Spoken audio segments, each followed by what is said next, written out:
اور وہ طاقت جو نہ تجھ سے پہلے کسی کے پاس تھی، ایسی شان و شوکت کسی کے پاس نہیں تھی، اور نہ اس کے بعد کسی کے پاس ہوگی۔ جب ہم خداوند خدا کو اپنے لیے چن لیتے ہیں، ہمارا انتخاب آج کیا ہے؟ جب ہمیں انتخاب کرنا پڑتا ہے، ہم لوط کی طرح سرسبز ہرے ہرے چراگاہیں دیکھتے ہیں، ترائی کا علاقہ دیکھتے ہیں، یا ابراہیم کی طرف ہماری نظر اس جگہ پر ہوتی ہے کہ چاہے یہ بنجر ہی نظر آ رہی ہے، لیکن میرے خدا کی اگر میرے لیے یہی مرضی ہے تو میں یہاں پر رہوں گا۔ خدا آپ کو بنجر بیابان سرزمین میں بھی سرفراز کر سکتا ہے۔ آج سے 30 سال پیچھے میں اگر چلا جاتا ہوں تو آج جو کچھ ہمیں یہاں پر نظر آتا ہے، جو لوگ 30-35 سال پہلے کی سچویشن کو جانتے ہیں، بشپ صاحب ڈاکٹر ولیم اکرام ڈینیل صاحب کی بیماری اور پھر ان کی وفات کے باعث بہت مشکل حالات پیدا ہو چکے تھے، اور ہمارے لیے وہ لوگ بیش قیمت ہے جو ان مشکل حالات میں بھی خدا کے ساتھ، خدا کے اس کام کے ساتھ، خدا کے اس گھر کے ساتھ وفادار رہے۔ بہت سے لوگ تھے، کچھ تو ایسے تھے کہ جنہوں نے کچھ وقت ساتھ گزارا لیکن ہمت ہار گئے، تو کچھ نے تو ہمت ہی نہیں کی، جب دیکھا کہ ایسا ہوا، اچھا جی چلو سانو اجازت دیو اسی چلے۔ لیکن اس وقت بھی میں جانتا تھا کہ خداوند ہمارا خدا وفادار خدا ہے۔ میں نے اپنے لیے اس اجر کو چنا جو خدا میں ہے، اور خدا نے مجھے برکت دی، خدا نے مجھے سرفراز کیا۔ بہت آسان ہوتا ہے مشکل حالات میں کسی کام کو، کسی شخص کو، کسی مقصد کو، کسی جگہ کو چھوڑ کر چلا جائے کہ اب یہاں پر کیا ہے، لیکن جب ہم اپنا اجر خدا کو سمجھتے ہیں تو پھر خدا ہمیں بہت سرفراز کرتا ہے۔ لکھا ہے خداوند نے فرمایا، آئے ابراہم تو مت ڈر، میں تیری سپر اور تیرا بہت بڑا اجر ہوں۔ ابراہم نے کہا، آئے خداوند تو مجھے کیا دے گا؟ کیونکہ میں تو بے اولاد جاتا ہوں اور میرے گھر کا مختار دمشقی علی زر ہے۔ علی زر ابراہم کا بہت وفادار نوکر تھا۔ اس نے کہا میری تو اولاد ہی نہیں، میں بوڑھا ہو رہا ہوں، تو خداوند کہہ رہا ہے میں تیرا اجر ہوں، میں تیری سپر ہوں، مجھے کیا دے گا؟ اگر تو مجھے دے بھی دے تو لگتا ایسا ہے کہ اس کانورسیشن کے پیچھے جو کچھ وہ خدا باپ سے کہہ رہا ہے، وہ یہ کہہ رہا ہے کہ تو دے بھی دے گا تو مجھے کیا فائدہ، کیونکہ میں تو بے اولاد جاتا ہوں، میری کوئی نسل نہیں ہوگی، میرا نام لینے والا کوئی نہیں ہوگا، یہ جو میرا وفادار ملازم ہے میرا سب کچھ اس کے پاس چلا جائے گا۔ میں جب اس بات کو پڑھتا ہوں تو عام لوگ تو اس میں شاید ابراہم کی بے بسی دیکھتے ہیں، اس کی بے ثباتی دیکھتے ہیں، لیکن میں اس بات کو پڑھ کے ابراہم کی اس پچھلی زندگی پر غور کرتا ہوں کہ وہ ان حالات میں جب وہ محنت کرتا ہے، وہ اپنے ڈیرے کو قائم کرتا ہے، وہ اپنے آدمی بڑھاتا ہے، اپنا ریوڑ بڑھاتا ہے، وہ ہرگز اس وقت یہ نہیں سوچتا یا دل میں یہ بات نہیں رکھتا کہ میں کس کے لیے کروں، بس ٹھیک ہے میرا اپنا گزارا ہو رہا ہے، کھانے پینے کے لیے اتنا کافی ہے۔ وہ اپنی حدود کو اور زیادہ بڑھاتا ہے، اس کا مال اسباب، اس کے ریوڑ، اس کے مال مویشی بڑھتے جا رہے ہیں، لیکن جب خداوند خدا سے بات ہوتی ہے تب وہ اپنی خوبیاں یا اپنی اکمپلشمنٹس ہی نہیں بلکہ اپنے خلا جو کمی اس کی زندگی میں ہے وہ بھی سامنے رکھتا ہے۔ وہ کہتا ہے خداوند خدا تو مجھے کیا دے گا؟ میں بوڑھا ہو چلا ہوں، ہو چکا ہوں، اور میرا ملازم، میرا خانہ زاد جو علی زر دمشقی ہے، یہ سب کچھ کا وارث ہوگا۔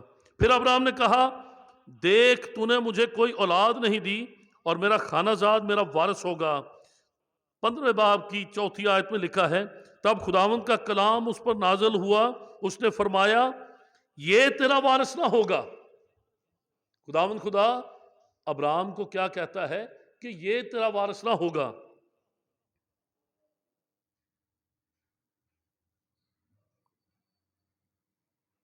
بلکہ وہ جو تیرے صلب سے پیدا ہوگا وہی تیرا وارث ہوگا، جو تیرا بیٹا ہوگا، جو تجھ سے پیدا ہوگا وہ تیرا وارث ہوگا۔ اور وہ اس کو باہر لے گیا اور کہا اب آسمان کی طرف نگاہ کر۔ جب ہم اپنی خودی کا انکار کر دیتے ہیں، یسوع مسیح نے کیا کہا؟ جو میرے پیچھے آنا چاہے وہ اپنی خودی کا انکار کرے اور میرے پیچھے ہو لے۔ ابراہم سب کچھ اس کے پاس ہے، مال و دولت ہے، نوکر چاکر ہیں، اس علاقے کا وہ نہ صرف سب سے دولت مند بلکہ سب سے طاقتور آدمی ہے، لیکن جب وہ اپنی خودی سے انکار کرتا ہے، وہ کہتا ہے کہ میں تو بے اولاد جاتا ہوں، میرا کوئی وارث نہیں ہے، میرا نام لینے والا کوئی نہیں ہے، جو میرا نوکر ہے، میرا وفادار نوکر، یہ میرا وارث ہوگا۔ تو خداوند خدا اسے کہتا ہے کہ ہرگز یہ تیرا وارث نہیں ہوگا، بلکہ جو تیرا بیٹا تجھ سے پیدا ہوگا وہ تیرا وارث ہوگا۔ اور اب اسے باہر لے آتا، کہتا اب اگر میرے کام دیکھنے ہیں تو باہر آ۔ ہم بعض اوقات اپنی جگہ میں، اپنے حالات میں جب تک رہتے ہیں، ادھر ادھر دیکھتے ہیں، ہم خدا کے کام تو دور، ہم اس کے وعدوں کو بھی نہیں دیکھ سکتے اور سمجھ سکتے۔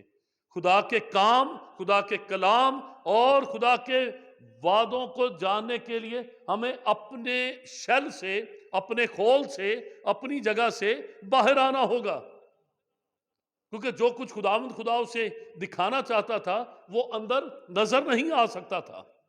کیا لکھا ہے؟ خداوند نے اسے کہا اور وہ اس کو باہر لے گیا، خداوند خدا اس کو باہر لے گیا اور کہا کہ اب آسمان کی طرف نگاہ کر۔ رات کا وقت ہے، کہتا ہے آسمان کی طرف نگاہ کر، اگر تو ستاروں کو گن سکتا ہے تو گن، اور اس سے کہا تیری اولاد ایسی ہی ہوگی۔ خدا کی برکت کو، خدا کے کلام کو جاننے کے لیے اپنے گھر کی چھت سے باہر آئیں، اپنی سوچ کے اس خیمہ سے باہر نکلے۔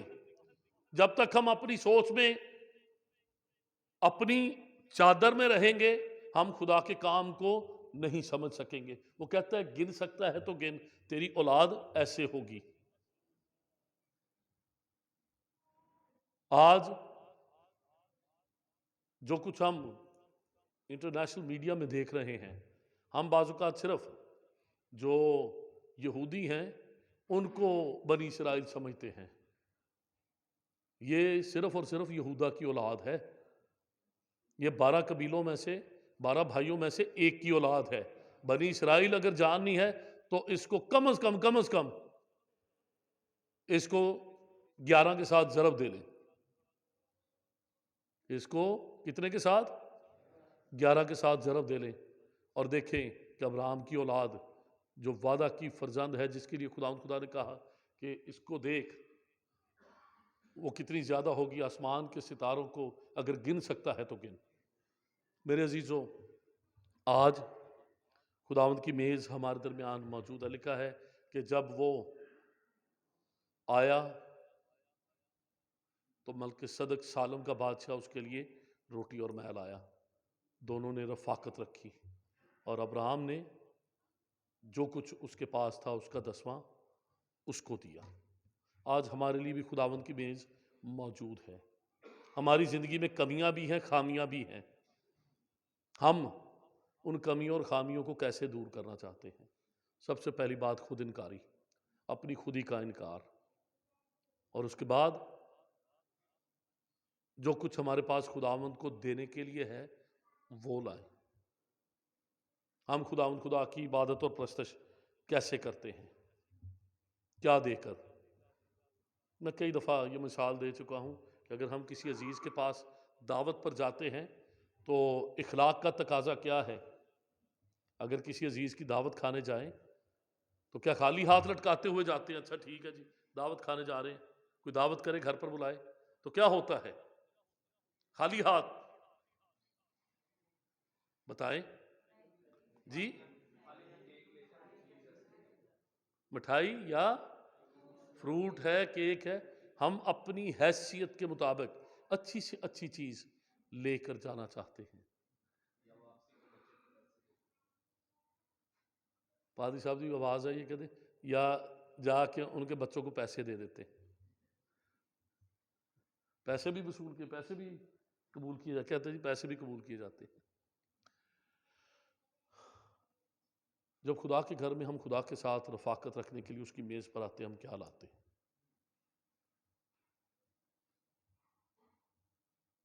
برکت کا بھید اس میں ہے. اگر آپ یہ سمجھ کے کہ جی یہ پادری صاحب کو چلا جاتا ہے, بہت سے لوگوں کو میں نے دیکھا ہے جب دائیکی کی بات آتی ہے, نہیں جی ہم نے وہ بیوائے ہیں, ہم نے ان کا راشن لگوایا ہوا ہے, وہ غریب ہے ہم ان تک پہنچا دیتے ہیں. میں مختصراً پیغام کے آخر میں دائیکی, ہدیہ, خیرات اور منت, شکر گزاری, یہ پانچوں فرق پاتے ہیں. آپ ہدیے کو دائیکی نہیں کہہ سکتے. یہ نہیں کہ دائیکی اپنے پاس رکھ لی اور ہر اتوار جو ہدیہ ڈالنا ہے اچھا جی اس میں سے ڈال دیا, لو جی دائیں. بعض لوگ جی ہم نے دائیکی رکھ دی ہے, جو بھی پادری صاحبان ہمیں وزٹ کرنے آتے ہیں 1000 روپیہ ہم نے رکھا ہوتا ہے, 10,000 میری تنخواہ ہے, جو 1000 میں نے رکھا ہوا ہے میں سب کو 100 روپیہ دے دیتا ہوں جی ٹھیک ہے. ملاکی نبی کے صحیفہ میں کیا لکھا ہے کہ کہاں پر پوری دائیکی کہاں پر لاؤ؟